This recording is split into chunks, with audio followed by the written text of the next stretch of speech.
Jammu Kashmir CM Omar Abdullah అమాంతం గోడ దూకారు. మహారాజా హర్సింగ్ కు చెందిన డోగ్రా బలగాలు 1931లో కాల్చి చంపిన వీరుల స్మారకంగా ఉన్న శ్మశానం గోడ దూకి ఆయన లోపలికి వెళ్లారు. అక్కడ అమర వీరులకు నివాళులు అర్పించి ప్రత్యేక ప్రార్థనలు చేశారు.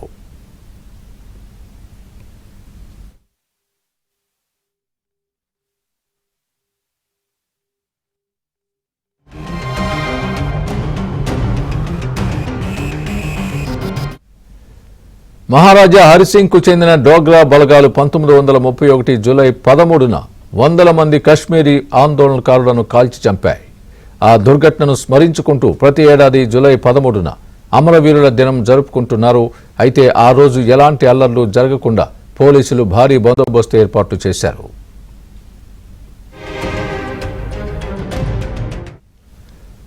ఆదివారం అమరవీరుల దినం సందర్భంగా వారి స్మారక శ్మశానమైన మజర్-ఏ షుహాడాకు వెళ్లాలనుకుంటున్నారని ఒమర్ అబ్దుల్లా భద్రతా బలగాలకు సమాచారం ఇచ్చారు.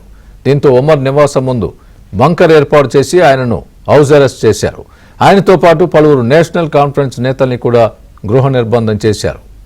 అర్ధరాత్రి తర్వాత ఒమర్ అబ్దుల్లా ఇంటి ముందు బంకర్ను ఎత్తేశారు. దీంతో ఇవాళ ఉదయం ఆయన ఎలాంటి సమాచారం ఇవ్వకుండా స్వయంగా కారు నడుపుకుంటూ అమరవీరుల స్మారక శ్మశానానికి చేరుకున్నారు.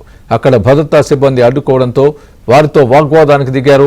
అయినా వారు లోపలికి అనుమతించకపోవడంతో అమాంతం గోడ దూకి లోపలికి వెళ్లారు.